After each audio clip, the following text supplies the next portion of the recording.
الحمد لله نحمده ونستعينه ونستغفره ونعوذ بالله من شرور أنفسنا ومن سيئات أعمالنا من يهده الله فلا مضل له ومن يضلله فلا هادي له وأشهد أن لا إله إلا الله وحده لا شريك له وأشهد أن محمدًا عبده ورسوله فأعوذ بالله من الشيطان الرجيم بسم الله الرحمن الرحيم يا أيها الذين آمنوا اتقوا الله حق تقاته ولا تموتن إلا وأنتم مسلمون يا أيها الناس اتقوا ربكم الذي خلقكم من نفس واحدة وخلق منها زوجها وبث منهما رجالا كثيرا ونساء واتقوا الله الذي تساءلون به والأرحام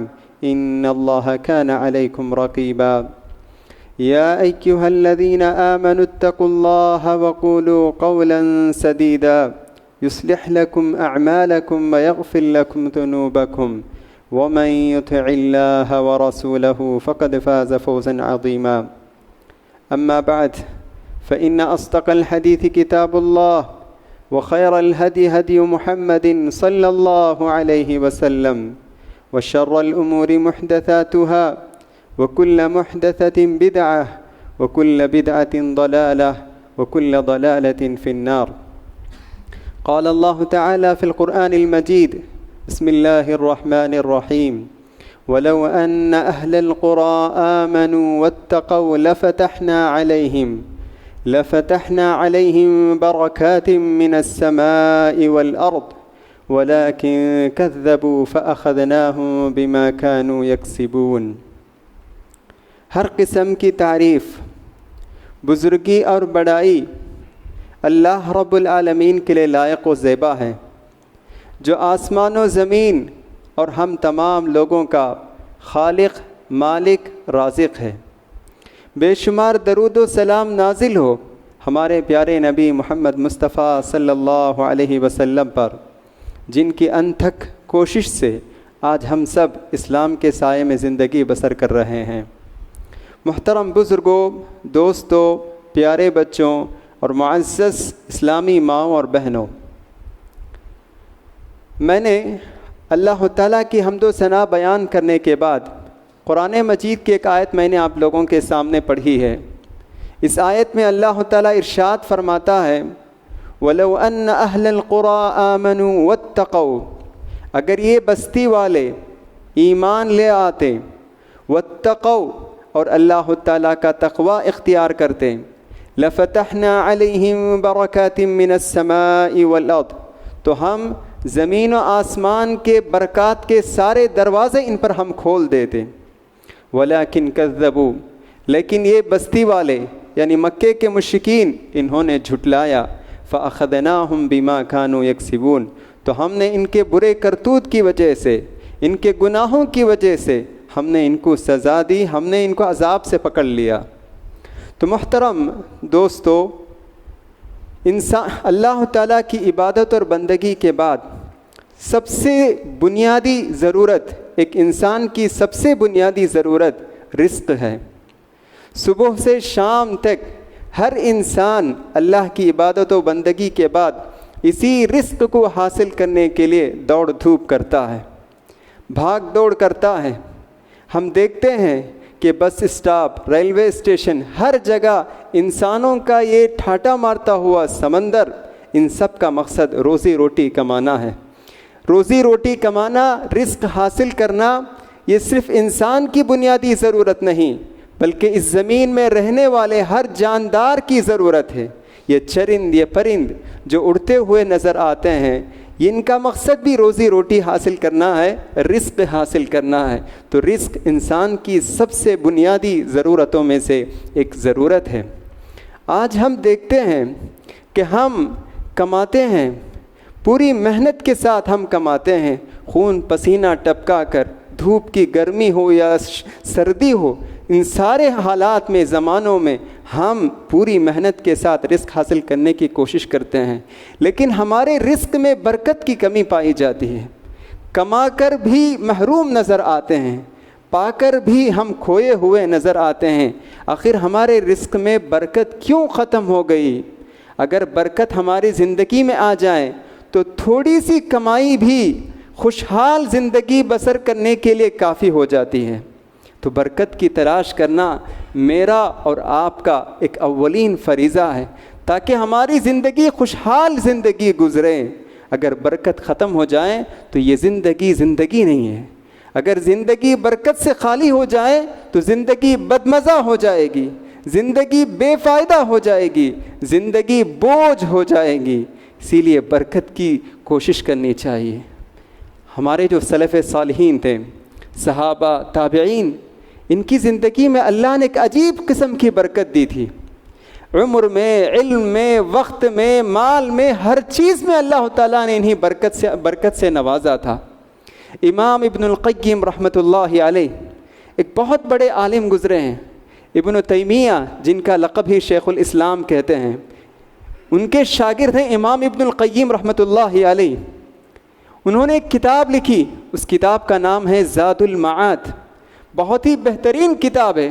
اس کو ہم تفسیر کی کتاب کہہ سکتے ہیں، اس کو ہم عقیدے کی کتاب کہہ سکتے ہیں، اس کو ہم حدیث کی کتاب کہہ سکتے ہیں۔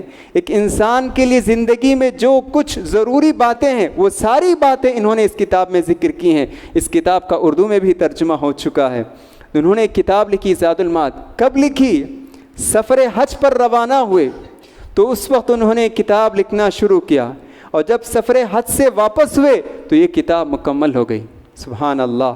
اگر کوئی انسان ایسی کتاب اگر لکھنا چاہے تو اس کے لیے مہینوں کی ضرورت ہے، لیکن انہوں نے صرف اس زمانے میں سفر کرنا، وہ بھی کوئی معمولی بات نہیں۔ آج کی طرح فلائٹ، جو وسائل آج ہمارے پاس مہیا ہیں، بس، ٹرین وغیرہ، اس زمانے وہ سب کچھ نہیں تھے۔ سفر کرنا گویا ایک عذاب تھا۔ ایسے وقت میں وہ سفر حج پر نکلتے ہوئے کتاب لکھنا شروع کرتے ہیں، اور جب سفر حج سے واپس ہوتے ہیں تو کتاب مکمل ہو جاتی ہے۔ تو دیکھ کتنی عجیب قسم کی ایک برکت تھی ان کی زندگی میں۔ آج ہم تمام لوگ اسی کتاب کو پڑھتے ہیں اور پڑھاتے ہیں۔ تو محترم دوستو، برکت بہت بڑی نعمت ہے، اللہ کی بہت بڑی نعمت ہے۔ ہر چیز میں برکت ہونی چاہیے۔ زندگی میں برکت، علم میں برکت، عمل میں برکت، مال میں برکت، اولاد میں برکت، ہر چیز میں برکت ہونی چاہیے۔ یہ فیکٹریاں، یہ کارخانے، یہ دکان، یہ سب جو ہیں اسی وجہ سے ہے کہ ہم رزق حاصل کریں، لیکن محنت کے باوجود جو رزق حاصل ہو اور اس میں برکت نہ ہو، ہمارا رزق برکت سے خالی ہو، تو یہ زندگی نہیں بلکہ زندگی بوجھ بن جاتی ہے۔ برکت کی اہمیت کا اندازہ ہم اس بات سے لگا سکتے ہیں کہ پیارے نبی صلی اللہ علیہ وسلم جب کسی شخص کو دیکھتے جو ابھی شادی کیا ہے، نیا دلہا ہے، تو پیارے نبی صلی اللہ علیہ وسلم جو زندگی کی ایک نیا صفحہ شروع کرنے جا رہا ہے، جو ایک ازدواجی زندگی کا ایک نیا مرحلہ شروع کرنا چاہتا ہے، تو پیارے نبی صلی اللہ علیہ وسلم اسے مال کی دعا نہیں دیتے تھے، پیارے نبی صلی اللہ علیہ وسلم اسے دنیا کی دعا نہیں دیتے تھے، بلکہ پیارے نبی صلی اللہ علیہ وسلم اسے برکت کی دعا دیتے تھے۔ بارک اللہ لک و بارک علیک و جمع بینکما فی خیر، کہ اللہ تعالیٰ تمہیں برکت دے، تم دونوں کو اللہ تعالیٰ برکت میں جمع کر کے رکھے۔ یہ پیارے نبی صلی اللہ علیہ وسلم کی دعا ہوتی تھی۔ یہی نہیں، برکت کی اہمیت کا اندازہ ہم اس بات سے بھی لگا سکتے ہیں کہ عبداللہ بن ہشام رضی اللہ عنہ، یہ صحابی رسول ہیں۔ جب یہ صحابی پیدا ہوئے تو ان کی ماں عبداللہ بن ہشام جو بالکل چھوٹے بچے تھے، تو ان کو لے کر پیارے نبی صلی اللہ علیہ وسلم کی خدمت میں حاضر ہوتی ہیں اور کہتی ہیں کہ اے اللہ کے رسول، اس عبداللہ بن ہشام سے آپ بیعت کیجئے۔ پیارے نبی صلی اللہ علیہ وسلم کہتے ہیں یہ تو چھوٹا بچہ ہے، میں اس سے کیسے بیعت کر سکتا ہوں؟ تو پھر نبی کریم صلی اللہ علیہ وسلم کہتے ہیں کہ میں اس کے لیے برکت کی دعا کرتا ہوں، اور اللہ تعالیٰ نے ان کے حق میں پیارے نبی صلی اللہ علیہ وسلم کی برکت کی دعا اللہ تعالیٰ نے قبول کی۔ تو اس کا نتیجہ یہ ہوا کہ عبداللہ بن ہشام ایک ایسے کامیاب تاجر بنے کہ جب بھی کوئی بزنس کرتے، جب بھی کوئی کاروبار کرتے، جب بھی کوئی لین دین کرتے، تو وہ لین دین نفع بخش ہو جاتا تھا، بہت فائدہ ان کو ہوتا تھا۔ یہاں تک کہ عبداللہ بن عمر رضی اللہ عنہ سے کہا کہ اے عبداللہ، اگر آئندہ کوئی بزنس وغیرہ کرنے کا ارادہ ہے تو مجھے بھی شریک کر لینا، تاکہ آپ کی کاروبار سے، آپ کی تجارت سے مجھے بھی فائدہ ہو جائے۔ تو دیکھیے پیارے نبی صلی اللہ علیہ وسلم ہمیشہ برکت کی دعا دیتے تھے اور برکت کی دعا کا اہتمام بھی کرتے تھے۔ تو اس سے معلوم ہوتا ہے کہ زندگی میں برکت ہونا یہ اللہ کی بہت بڑی نعمت ہے۔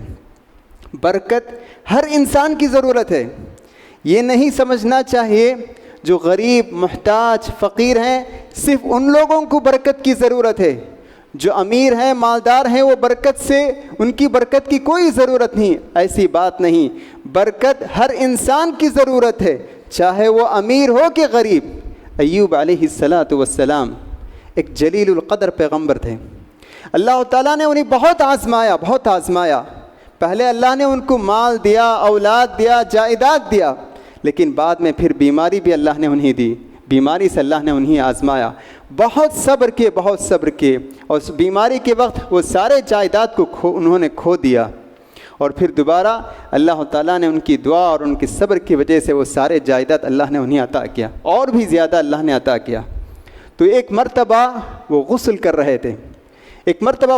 رہے تھے تو آسمان سے سونے کی ٹڈیاں اللہ نے آسمان سے برسایا۔ تو ایوب علیہ السلام فوراً اس سونے کی ٹڈی کو لینے کے لیے دوڑے۔ تو اللہ نے کہا کہ اے ایوب، کیا میں نے تم کو اس سے زیادہ نعمتیں عطا نہیں کی ہے؟ تو ایوب علیہ السلام نے کہا اے اللہ، تیری نعمتوں تو ہیں، لیکن تیری برکت سے میں کیسے بے نیاز ہو سکتا ہوں؟ یہ جو آسمان سے تو ٹڈیاں برسا رہا ہے، یہ بھی تیری نعمت ہے اور برکت ہے، اور میں کیسے اس سے بے نیاز ہو سکتا ہوں؟ تو اس سے معلوم ہوتا ہے کہ برکت ہر انسان کی ضرورت ہے، چاہے وہ امیر ہو کہ غریب ہو۔ برکت کسے کہتے ہیں؟ برکت کا معنی ہے انما، عربی میں کہتے ہیں کہ بڑھنا، زیادہ ہونا۔ تو ہمارے مال میں برکت ہو یعنی زیادہ ہو، اضافہ ہو۔ تو کبھی اللہ تعالیٰ ہمارے مال میں اضافہ کرتا ہے، کبھی ہم اس کو محسوس کرتے ہیں اور کبھی ہم اس کو محسوس نہیں کر پاتے ہیں۔ جیسے مثال کے طور پر کل بھی وہی کام کیا اور آج بھی ہم نے وہی کام کیا، لیکن کل جو کام کیے اس میں اس کی مزدوری 100 روپے تھی، لیکن آج بھی ہم نے وہی کام کیا تو اس کی مزدوری ہمیں 150 روپے مل رہی ہے۔ تو یہ بھی اللہ تعالیٰ کی برکت ہے۔ اور کبھی اللہ تعالیٰ ہمارے مال میں اضافہ کرتا ہے لیکن ہمیں اس کا احساس نہیں ہوتا ہے۔ جیسا کہ حدیث میں آتا ہے کہ قیامت کے قریب عیسیٰ علیہ السلام آئیں گے اور اس دنیا میں حکومت کریں گے اور عدل و انصاف قائم کریں گے، ہر جگہ عدل و انصاف کا بول بالا ہوگا، کہیں ظلم نہیں ہوگا۔ تو اللہ تعالیٰ زمین کو حکم دے گا کہ برکت نکال دے۔ تو حدیث میں آتا ہے کہ یہ ایک انار ایک جماعت کے لیے کافی ہو جائے گی۔ آج ایک انار ایک آدمی کھا سکتے ہیں، 2 آدمی کھا سکتے ہیں زیادہ سے زیادہ، لیکن اس وقت عیسیٰ علیہ السلام جب عدل و انصاف قائم کریں گے، حکومت کریں گے، تو اس وقت برکت کا یہ عالم ہوگا کہ ایک انار ایک جماعت کے لیے کافی ہو جائے گی، اور گائے میں جو دودھ ہے وہ ایک قبیلے کے لیے کافی ہو جائے گا۔ سبحان اللہ۔ تو یہ بھی ایک برکت ہے۔ تو کبھی برکت کا ہمیں احساس ہوتا ہے اور کبھی ہمیں احساس نہیں ہوتا ہے۔ اسی طرح برکت کی ایک قسم یہ بھی ہے جسے ہم البرکت الخفیہ کہتے ہیں، چھپی ہوئی برکت جس کا ہمیں کبھی احساس نہیں ہوتا ہے۔ وہ یہ ہے کہ اللہ تعالیٰ کبھی کبھی ہمیں حادثات اور مصیبتوں سے اللہ تعالیٰ ہمیں بچاتا ہے۔ تو یہ بھی ایک برکت ہے۔ مثال کے طور پر آپ کو کچھ بیماری میں مبتلا ہو گئے، جب ڈاکٹر کے پاس آپ گئے تو اس نے کہا کہ آپ کو آپریشن کی ضرورت ہوگی، لیکن پھر آپ نے اس کا علاج کرنا شروع کیا تو ڈاکٹر نے چند دن کے بعد کہا کہ آپریشن کی ضرورت نہیں، آپ دوا ہی سے صحیح ہو جائیں گے، اللہ تعالیٰ آپ کو صحت عطا کرے گا۔ تو یہ بھی ایک برکت کی علامت ہے کہ اللہ نے آپ کو ایک بڑے حادثہ سے اللہ نے آپ کو بچا لیا، آپریشن کی ضرورت تھی، جان کا خطرہ تھا، لیکن صرف دوائیوں سے اللہ نے آپ کا علاج مکمل کرا دیا۔ تو یہ بھی ایک برکت کی علامت ہے۔ محترم حضرات، آج ہم دیکھتے ہیں کہ لوگ برکت حاصل کرنے کے لیے کچھ غلط طریقے اپناتے ہیں، غیر مشروع طریقے اپناتے ہیں۔ جو اسلام میں جو برکت حاصل کرنے کے جو مشروع طریقے ہیں ان طریقوں کو چھوڑ کر جو غیر مشروع طریقے ہیں، جو غیر اسلامی طریقہ ہے، وہ طریقہ اپناتے ہیں برکت حاصل کرنے کے لیے۔ مثال کے طور پر ہم دیکھتے ہیں کہ کچھ گھروں میں ناریل لٹکاتے ہیں، جب پوچھا جاتا ہے تو کہتے ہیں کہ برکت کے لیے، اور کچھ گھروں میں لیمو لٹکاتے ہیں، اور کچھ لوگ اپنے کیش باکس میں لیمو رکھتے ہیں اور کہتے ہیں کہ اس سے برکت ہوتی ہے، اور کچھ لوگ مرچ لال میں ہری مرچ لٹکاتے ہیں۔ یہ سب چیزیں غیر مشروع طریقہ ہے، اس سے برکت نہیں آتی ہے۔ تو میں آج مختصر طور پر برکت کن کن چیزوں کو اپنانے سے ہم برکت اپنی زندگی میں حاصل کر سکتے ہیں، میں ان باتوں کی طرف مختصر طور پر میں آپ لوگوں کی توجہ کو پھیرنا چاہتا ہوں۔ سب سے پہلے یہ بات ہمارے ذہنوں میں ہونی چاہیے کہ برکت کا مصدر و منبع یعنی برکت کا مالک صرف اور صرف اللہ سبحانہ و تعالیٰ ہے، کہ اللہ ہی ہمیں برکت عطا کر سکتا ہے۔ نہ لیمو، نہ ناریل، نہ ہری مرچ، یہ کوئی چیز ہمیں برکت نہیں دے سکتی ہے، بلکہ ان سب کا خالق اور ہمارا خالق اللہ سبحانہ و تعالی ہی ہمیں برکت عطا کر سکتا ہے۔ قرآن مجید میں اللہ تعالیٰ اس کی طرف کئی جگہ اللہ تعالیٰ اس کی طرف اشارہ کرتا ہے۔ اللہ فرماتا ہے تبارک الذی بیدہ الملک وہو علی کل شیء قدیر، بابرکت ہے وہ ذات جس کے ہاتھ میں ساری کائنات کی سلطنت ہے۔ اور ایک جگہ اللہ فرماتا ہے تبارک الذی جعل فی السماء بروجا، بابرکت ہے وہ ذات، یعنی اللہ کی ذات بابرکت ہے، برکت والی ذات ہے جس نے آسمان میں بروج بنائے۔ تبارک الذی نزل الفرقان، بابرکت ہے وہ ذات جس نے فرقان کو نازل کیا، یعنی قرآن مجید کو نازل کیا۔ تو اس سے معلوم ہوتا ہے برکت اگر چاہتے ہیں تو صرف اللہ ہی دے سکتا ہے، برکت کا مالک اللہ ہی ہے، اللہ ہی کی ذات بابرکت ذات ہے، تو اللہ ہی سے مانگنی چاہیے۔ اسی لیے پیارے نبی صلی اللہ علیہ وسلم ہمیشہ اللہ سے برکت کی دعا کرتے تھے۔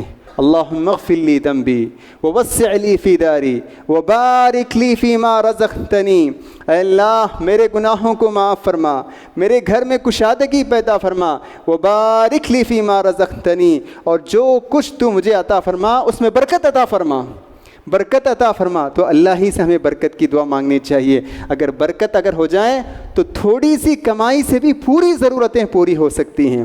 اگر برکت نہ ہو، کروڑوں کمائیں، لاکھوں کمائیں، لیکن اگر برکت سے خالی ہو تو ہماری زندگی خوشحال زندگی نہیں ہوگی۔ تو سب سے پہلے ہمیں یاد ہونی چاہیے کہ اللہ ہی کی ذات بابرکت ذات ہے۔ دوسری بات، برکت حاصل کرنے کے لیے ضروری ہے کہ دیندار زندگی گزاریں، ایمان کے ساتھ تقوی کی زندگی گزاریں، اپنے زندگی میں تقوی کو لانے کی کوشش کریں، تقوی کو اپنانے کی کوشش کریں، یعنی متقی زندگی، متقیانہ زندگی گزارنے کی کوشش کریں، دیندار زندگی گزارنے کی کوشش کریں۔ جس کی زندگی میں دینداری آ جائیں تو اللہ تعالیٰ اس کو برکات سے نوازتے ہیں۔ دیکھیے میں نے ابھی آپ لوگوں کے سامنے قرآن مجید کی ایک آیت پڑھی، اس آیت میں اللہ تعالیٰ برکت کے کیا اسباب ہیں اور بے برکتی کے کیا اسباب ہیں، دونوں باتیں اللہ تعالیٰ نے اس میں ذکر کر دی۔ تو برکت کا سبب یہ ہے کہ ایمان اور تقوی، کہ اللہ تعالیٰ فرماتا ہے مشرکوں کی طرف اشارہ کرتے ہوئے کہ اے مکہ کے مشرکوں، اگر تم بھی ایمان لے آتے ہیں، اللہ کا تقوی اختیار کرتے ہیں، لفتحنا علیہم برکات من السماء، تو زمین و آسمان کے جتنے برکت ہیں، برکت کے سارے دروازے تم پر کھول دیتے ہیں۔ تو اس سے معلوم ہوتا ہے کہ تقوی کی زندگی بسر کرنا چاہیے۔ تقوی کسے کہتے ہیں؟ اللہ اور اس کے رسول کی باتوں پر عمل کرنا اور اللہ اور اس کے رسول کے حکم کی خلاف ورزی کرنے سے بچنا، یہی تقوی ہے۔ اگر ہم تقوی کے ساتھ زندگی گزارتے ہیں تو ضرور انشاءاللہ اللہ تعالیٰ ہماری زندگی میں برکت عطا کرے گا۔ یہ اللہ کا وعدہ ہے۔ قرآن میں اللہ فرماتا ہے وَمَن يَتَّقِ اللَّهَ يَجْعَل لَّهُ مَخْرَجًا وَيَرْزُقْهُ مِنْ حَيْثُ لَا يَحْتَسِبُ، جو اللہ کا تقوی اختیار کرتا ہے تو اللہ تعالیٰ وَيَرْزُقْهُ مِنْ حَيْثُ لَا يَحْتَسِبُ، اس طریقے سے اللہ تعالیٰ اس کو رزق دیتا ہے، وہ گمان بھی نہیں کر سکتا ہے، وہ سوچ بھی نہیں سکتا ہے کہ اس طریقے سے اللہ تعالیٰ اس کے رزق میں برکت عطا کرتا ہے۔ تو یہ دوسری بات ہے، تو ہمیں یاد رکھنی چاہیے۔ تیسری بات جو برکت حاصل کرنے کا جو طریقہ ہے وہ ہے نماز کا اہتمام کرنا چاہیے۔ نماز کا رزق سے بہت گہرا رشتہ ہے۔ جو آدمی نماز کا اہتمام کرتا ہے، نماز کی پابندی کرتا ہے، تو اللہ تعالیٰ اس کے رزق میں برکت عطا کرتا ہے، اس کو برکت سے نوازتا ہے۔ قرآن مجید میں اللہ فرماتا ہے وَأْمُرْ أَهْلَكَ بِالصَّلَاةِ وَاصْطَبِرْ عَلَيْهَا لَا نَسْأَلُكَ رِزْقًا، کہ اللہ تعالیٰ پیارے نبی صلی اللہ علیہ وسلم کو حکم دیتا ہے کہ اے نبی اپنے گھر والوں کو نماز پڑھنے کا حکم دو، وَأْمُرْ أَهْلَكَ بِالصَّلَاةِ وَاصْطَبِرْ عَلَيْهَا، اور تم اس پر ثابت رہو، لا نسألک رزقا، ہم تم سے رزق نہیں مانگتے ہیں، ہم تم سے رزق نہیں مانگتے ہیں، نحن نرزقک، بلکہ ہم تم کو رزق دیتے ہیں۔ سبحان اللہ۔ تو اس آیت کریمہ کی تفسیر میں علماء اکرام مفسرین قرآن فرماتے ہیں کہ اللہ نے نماز کا حکم دینے کے بعد رزق کا ذکر کیا ہے کہ تم نماز پڑھو ہم تم کو رزق دیں گے، تو اس سے معلوم ہوتا ہے کہ نماز کا رزق سے گہرا رشتہ ہے۔ تو جو آدمی نماز پڑھتا ہے تو اللہ تعالیٰ اس کے رزق میں برکت عطا کرتا ہے۔ تو یہاں دیکھیے اللہ نے کہا خود بھی نماز پڑھو اور اپنے سارے گھر والوں کو بھی نماز پڑھنے کا حکم دو۔ تو اس سے معلوم ہوتا ہے کہ گھر میں اسی وقت برکت ہوگی جب گھر کے سارے فیملی ممبرز نمازی ہوں۔ اگر شوہر نمازی ہے بیوی بے نمازی ہے تو برکت نہیں رہے گی، اگر شوہر اور بیوی نمازی ہیں لیکن بچے بے نمازی ہیں، نماز نہیں پڑھتے ہیں، تو برکت نہیں ہوگی۔ تو گھر کے سارے افراد سارے ممبرز نمازی ہونی چاہیے تو اسی وقت برکت ہوگی۔ خاص طور سے نماز فجر کا پورا اہتمام کرنے کی کوشش کرنی چاہیے۔ نماز فجر بہت ہی اہم نمازوں میں سے ایک نماز ہے۔ پیارے نبی صلی اللہ علیہ وسلم فرماتے ہیں خصوصاً فجر سے پہلے 2 رکعت نماز، صلاۃ الفجر خیر من الدنیا وما فیہا، رکعتا الفجر خیر من الدنیا وما فیہا، فجر سے پہلے 2 رکعت نماز دنیا اور دنیا میں جو کچھ ہے ان ساری دولت سے ساز و سامان سے سب سے بہتر ہے۔ سبحان اللہ۔ اور فجر کا وقت یہ بہت ہی مبارک وقت ہے، فجر کا وقت بہت ہی مبارک وقت ہے۔ اس مبارک وقت میں کام ہمیں شروع کر دینا چاہیے۔ اگر تجارت کرتے ہیں تو تجارت کا کام، اگر آفس جاتے ہیں تو آفس کا کام۔ بہرحال اس مبارک وقت میں نرم گرم بستر میں لیٹے ہوئے نہیں رہنا چاہیے بلکہ کام اور محنت کے لیے آگے بڑھنا چاہیے۔ پیارے نبی صلی اللہ علیہ وسلم نے اس فجر کے وقت کے لیے آپ نے دعا کی۔ اللہ کے رسول نے کہا اللہم بارک لامتی فی بکورہا، اے اللہ میری امت کے لیے اس فجر کے وقت میں برکت عطا فرما۔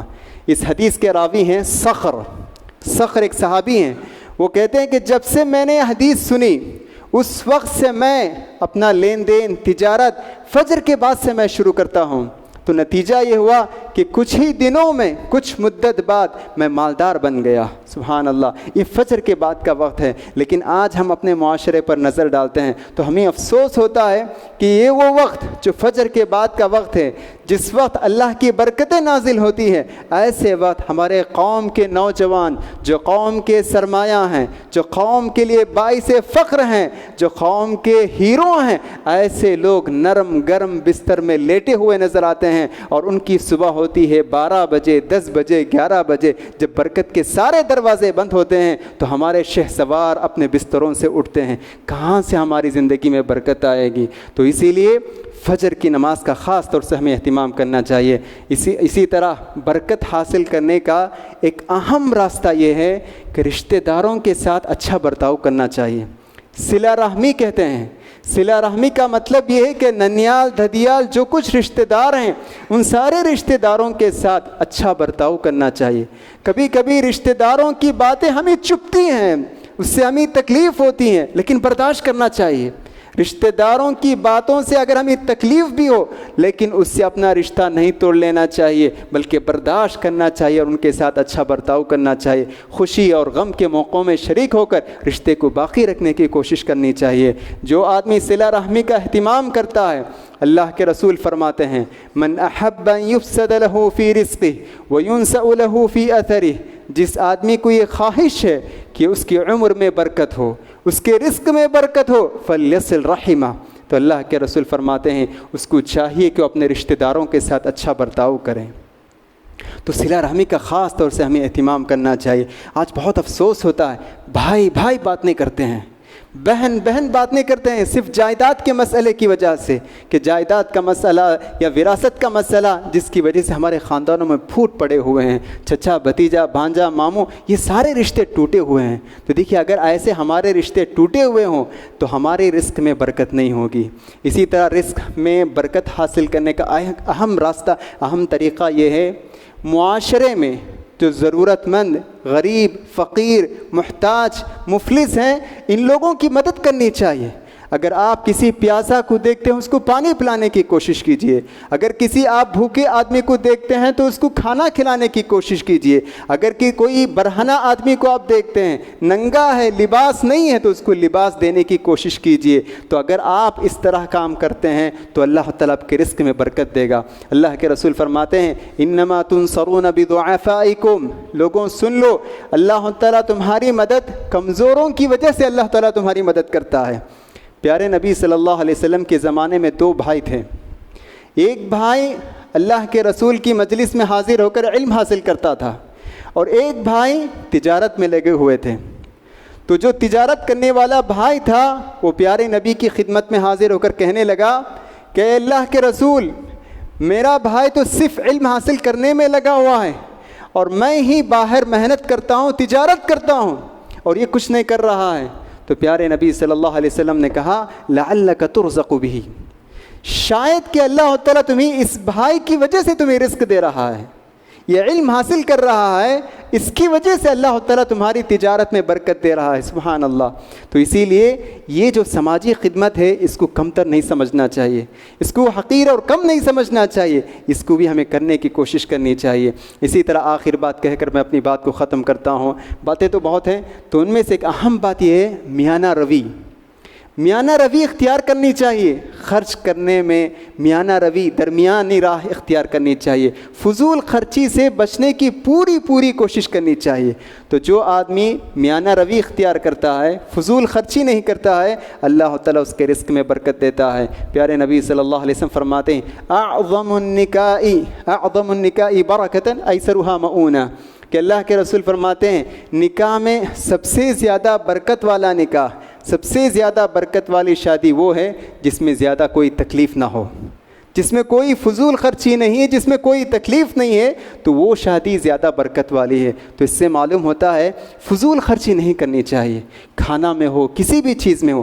آج شادی میں کتنا کھانا ضائع ہوتا ہے۔ کسی نے کہا، میں کہیں پڑھا تھا، کہتے ہیں کہ شادی کے موقع پر جو کھانا جو ضائع ہوتا ہے، اگر ہم اس کو جمع کریں تو ایک غریب ملک کے جتنے باشندے ہیں ان کو کھلانے کے لیے کافی ہو جائے گا، اتنا کھانا ہم ضائع کرتے ہیں۔ اور ہمارا طریقہ یہ بھی ہے کہ ہم کھانا کھاتے ہیں اور ایسے ہی ہم اپنی انگلیوں کو دھوتے ہیں، کہ جس کی وجہ سے انگلیوں میں جتنے کھانے کے دانے لگے ہوئے تھے وہ سارے کھانے کے دانے ایسے ہی نالیوں میں چلے جاتے ہیں۔ پیارے نبی صلی اللہ علیہ وسلم فرماتے ہیں جب تم کھانا سے فارغ ہو جاؤ انگلیوں کو چاٹو، اگر تم نہیں چاٹ سکتے ہو تو دوسروں کو چٹاؤ، کیونکہ اللہ کے رسول فرماتے ہیں لا تدرون، تمہیں نہیں معلوم کہ کھانے کے کس دانے میں برکت ہے، کس دانے میں برکت ہے تمہیں نہیں معلوم۔ تو اسی لیے تم کھانے کو ضائع مت کرو، شاید جو دانہ تمہارے انگلیوں میں ہے اس میں بھی برکت ہو سکتی ہے، تو اسی لیے اس کو ضائع نہیں کرنی چاہیے۔ آخر بات کہہ کر اپنی بات کو ختم کرتا ہوں، ہر کام کرتے وقت بسم اللہ کہنا چاہیے، ہر کام کرتے وقت بسم اللہ سے شروع کرنا چاہیے، خاص کر کھانا کھاتے وقت بھی بسم اللہ کا اہتمام کرنا چاہیے۔ اللہ کے رسول نے فرمایا جب تم میں سے کوئی کھانے کا ارادہ کریں اس کو چاہیے کہ وہ بسم اللہ کہیں، اگر بھول جائیں تو بسم اللہ فی اولہ و آخرہ یہ دعا پڑھ لینا چاہیے۔ تو ہر کام میں اللہ کے رسول فرماتے ہیں ہر وہ کام جس میں بسم اللہ نہیں پڑھا جاتا ہے تو وہ کام ناقص ہے، وہ کام مکمل نہیں ہے۔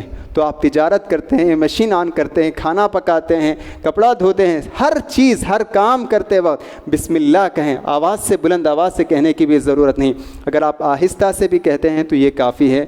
بس اللہ تعالیٰ سے دعا ہے کہ اللہ تعالیٰ ہم تمام لوگوں کو رزق میں جو برکت کے جو اسباب ہیں ان اسباب کو اپنانے کہ اللہ تعالیٰ ہم کہنے والے کو بھی اور سننے والے کو بھی اس کی توفیق عطا فرمائیں۔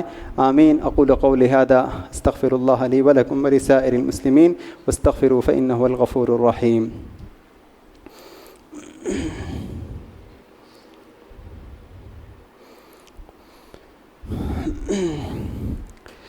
إن الحمد لله نحمده ونستعينه ونستغفره ونعوذ بالله من شرور أنفسنا ومن سيئات أعمالنا.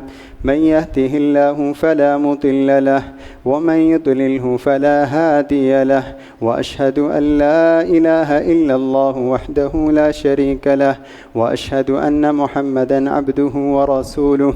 ربنا ظلمنا أنفسنا وإن لم تغفر لنا وترحمنا لنكونن من الخاسرين. ربنا ظلمنا أنفسنا وإن لم تغفر لنا وترحمنا لنكونن من الخاسرين. إن الله وملائكته يصلون على النبي يا أيها الذين آمنوا صلوا عليه وسلموا تسليما. اللهم صل على محمد وعلى آل محمد كما صليت على إبراهيم وعلى آل إبراهيم إنك حميد مجيد. إن الله يأمر بالعدل والإحسان وإيتاء ذي القربى وينهى عن الفحشاء والمنكر والبغي يعظكم لعلكم تذكرون. اذكروا الله يذكركم ولذكر الله أعلى وأس وأجل وأتم وأكبر والله يعلم ما تصنعون.